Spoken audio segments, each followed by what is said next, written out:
El libro de Daniel, profecías para el tiempo del fin. Cuando los libros de Daniel y Apocalipsis sean mejor entendidos, los creyentes tendrán una experiencia religiosa completamente distinta.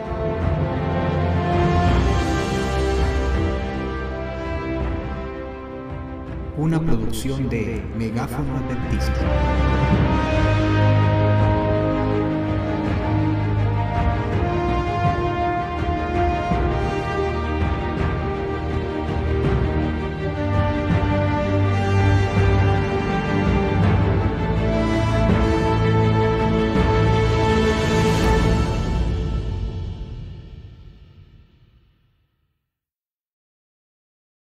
Sean todos bienvenidos a este repaso de lección de escuela sabática. La lección que estuvimos estudiando durante esta semana lleva por título De la batalla a la victoria. Daniel 10 es un capítulo que nos presenta un panorama amplio del conflicto cósmico y lo que acontece en el mundo espiritual mientras la historia profética de las naciones va desarrollándose. Este capítulo corre el telón de las luchas imperiales que caracterizan los movimientos geopolíticos, mostrando así que estos son el resultado directo de la guerra invisible entre el bien y el mal.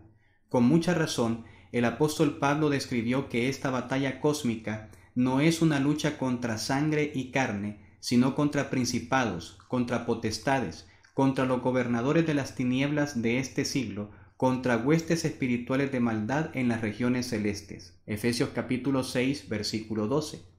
La visión del capítulo 10 es recibida por el profeta en el año tercero de Ciro, rey de Persia. Daniel capítulo 10, versículo 1, es decir, en el 536 a.C. El relato nos dice que Daniel pasó angustiado por un espacio de 21 días. Este periodo de luto concuerda con la fuerte oposición que los judíos tuvieron que enfrentar de parte de los samaritanos cuando iniciaron con la construcción del templo, después que el decreto de Ciro fue promulgado en el año 537 a.C. Según Esdras 4, fue mediante la intimidación, el soborno y el envío de falsos informes a la corte del rey que los adversarios del pueblo de Dios trataron de detener la obra, pero sus ataques y maquinaciones quedaron frustrados. Daniel era un anciano de 87 años de edad cuando recibe la visión. Recordemos que él fue llevado cautivo a Babilonia en el año 605 a.C., cuando solo tenía 18 años. Esto lo podemos encontrar en el libro Testimonios para la Iglesia, tomo 4, página 562. A pesar de su avanzada edad, el profeta sentía una profunda preocupación por sus compatriotas que estaban en Jerusalén, de tal manera que se humilló a Dios, dedicándose así al ayuno y la oración, hasta que se cumplieron las 3 semanas. Daniel capítulo 10, versículo 3. Tal y como lo hemos mencionado en capítulos anteriores, Daniel fue un hombre entregado a la oración. Él comprendió la apremiante necesidad que el hombre tiene de estar conectado constantemente con Dios. ¿Te has puesto a pensar cómo fuera nuestro cristianismo si tuviésemos la devoción y el fervor de Daniel? Seguramente las oraciones del profeta eran ruegos de intercesión por sus hermanos. Y es que la oración no solamente debe de contener pedidos personales, sino que también debe incluir la presentación de las situaciones difíciles por las cuales nuestros familiares y amigos están pasando. Cuando nos dedicamos solamente a pedir por nosotros, la oración pierde su sentido y se convierte en un acto de egoísmo. Mientras el profeta estaba meditando en el gran río Hiddekel, nombre hebreo para referirse al río Tigris, el relato del capítulo 10 nos muestra que tuvo la oportunidad de ver a un varón vestido de lino y ceñido sus lomos de oro de Ufaz. Su cuerpo era como el berilo y su rostro parecía un relámpago y sus ojos como antorchas de fuego y sus brazos y sus pies como de color de bronce bruñido y el sonido de sus palabras como el estruendo de una multitud. Daniel capítulo 10 versículos 5 y 6. ¿Quién era este ser? La apariencia humana de este varón nos recuerda al Hijo del Hombre, que aparece en el juicio celestial de Daniel 7. Su vestuario es característico de los sacerdotes que ministraban en el santuario, los cuales tenían una túnica santa de lino y un cinto de lino. Levítico capítulo 16, versículo 4. Otro dato interesante es que la apariencia de este personaje es muy similar a la del Hijo de Dios que aparece en Apocalipsis capítulo 1, versículos 13 al 16. No cabe duda alguna que este ser es una representación de Cristo. Elena de White, en relación a la identidad de este varón, comenta lo siguiente en la revista del Heraldo, escrita el 8 de febrero de 1881. Nada menos que un personaje como el Hijo de Dios se apareció a Daniel. Esta descripción es similar a la que presenta Juan cuando Cristo se le reveló en la isla de Patmos. Ahora viene nuestro Señor con otro mensajero celestial para enseñarle a Daniel lo que sucedería en los últimos días. Este acontecimiento le fue dado a Daniel y ha sido registrado por la inspiración para nosotros, a quienes han alcanzado los fines de los siglos. Una vez que esta manifestación de la presencia de Dios finaliza, Daniel comenta que quedó solo y vio esta gran visión y no quedó fuerza en él. Antes su fuerza se cambió en desfallecimiento y no tuvo vigor alguno. Daniel capítulo 10, versículo 8. Así ocurre cada vez que Dios se manifiesta en nuestras vidas. Nadie puede estar de pie ante la presencia de un Dios santo y todopoderoso. ¿Cómo es posible que los autodenominados profetas y apóstoles modernos de las iglesias de hoy en día estén de pie mientras reciben supuestas visiones que provienen del cielo, cuando la Biblia enseña que Daniel y Juan quedaron abrumados y sin fuerza alguna después que el Señor se manifestó? Una vez que el profeta cae por el resplandor de la gloria de Cristo, el ángel Gabriel aparece para tocarlo y darle consuelo, de tal forma que su toque le permite a Daniel que se ponga nuevamente en pie. Esto lo podemos leer en Daniel capítulo 10, versículo 10 y 11. Posteriormente, es el mismo Cristo que toca a Daniel para que éste hable. Daniel capítulo 10, versículo 16, y sus fuerzas se restablezcan. Daniel capítulo 10, versículo 18.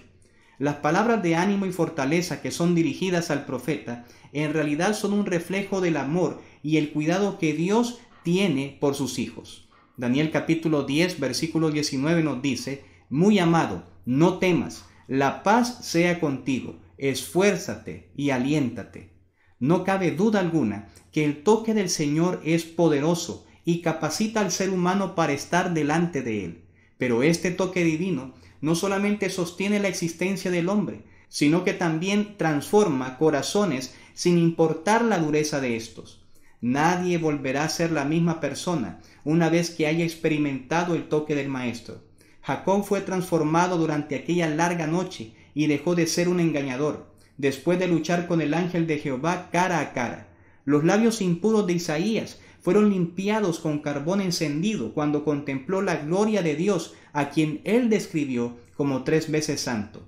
Saulo de Tarso se convirtió en Pablo cuando Cristo se le apareció mientras iba camino a Damasco con la misión de exterminar a los cristianos de esa región. Nosotros también hemos sido testigos del toque divino, ya que nuestra vida de pecados y delitos fue transformada en una vida de victoria en Cristo cuando nuestro Señor nos sacó del calabozo de la maldad y nos llevó a la cima de la gracia.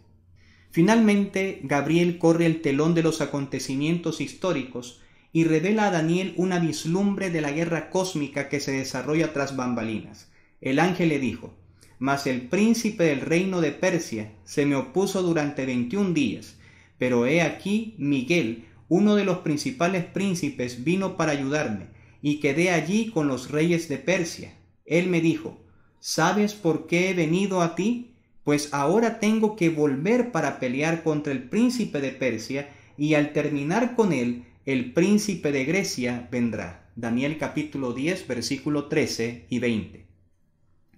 Este pasaje nos muestra que la oposición humana a la reconstrucción del templo de Jerusalén, la cual estaba comandada por las huestes del mal, tiene su contraparte en el reino espiritual. La inspiración comenta lo siguiente en relación a la revelación de Gabriel.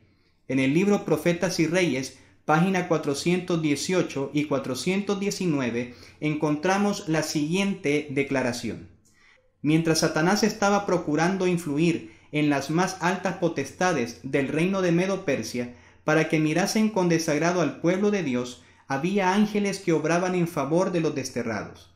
Todo el cielo estaba interesado en la controversia. Por medio del profeta Daniel se nos permite vislumbrar algo de esta lucha poderosa entre las fuerzas del bien y las del mal. Durante 3 semanas Gabriel luchó con las potestades de las tinieblas, procurando contrarrestar las influencias que obraban sobre el ánimo de Ciro, y antes que terminara la contienda, Cristo mismo acudió en auxilio de Gabriel. Este declara: el príncipe del reino de Persia se me opuso durante 21 días, pero he aquí Miguel, uno de los principales príncipes, vino para ayudarme, y quedé allí con los reyes de Persia. Daniel capítulo 10, versículo 13. Todo lo que podía hacer el cielo en favor del pueblo de Dios fue hecho. Se obtuvo finalmente la victoria. Las fuerzas del enemigo fueron mantenidas en jaque mientras gobernaron Ciro y su hijo Cambises, quien reinó unos 7 años y medio. Al leer las declaraciones de Gabriel, es lógico que nos preguntemos por la identidad de Miguel. ¿Quién es este personaje?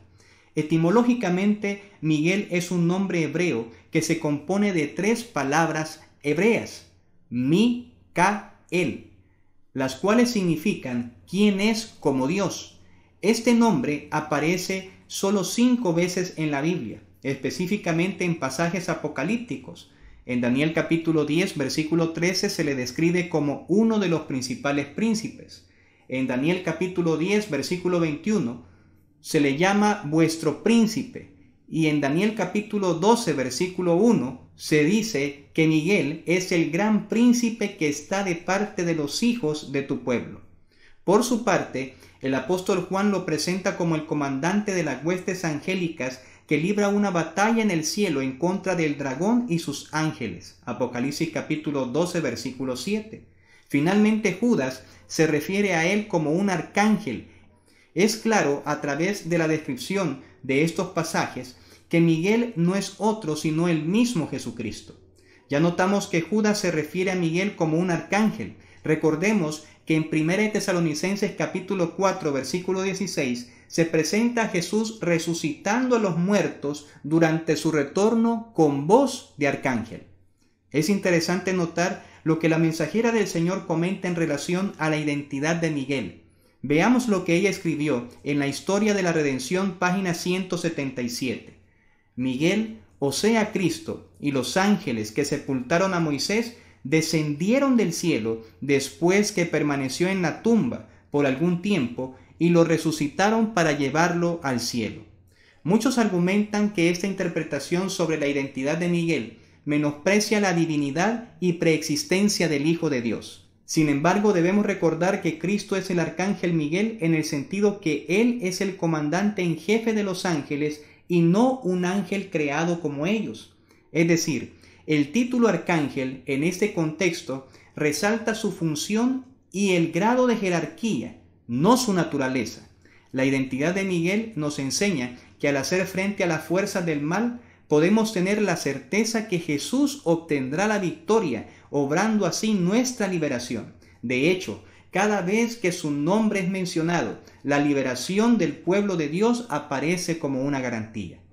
En el capítulo 10 de Daniel podemos encontrar las siguientes lecciones prácticas. Número 1. Lo más sensato que podemos hacer cuando estamos en dificultad es buscar la presencia de Dios a través de la oración.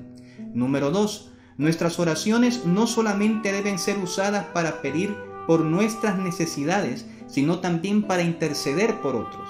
Número 3. El gran conflicto cósmico es real y cada pieza que se mueve en el tablero de la historia de este mundo en realidad es un resultado directo de la batalla espiritual entre el bien y el mal. Número 4. Cristo es el gran vencedor. Su victoria puede ser la nuestra si tomamos la decisión de enlistarnos en las filas de su ejército. Qué privilegio es tener de nuestro lado a un sacerdote y rey que está dispuesto a pelear nuestras batallas. Es tiempo que ahora llevemos nuestras cargas a Él en oración y permitamos que su soberana y amante voluntad decida lo que es mejor para nosotros. ¿No lo crees? Que el Señor nos ayude siempre a confiar en su providencia.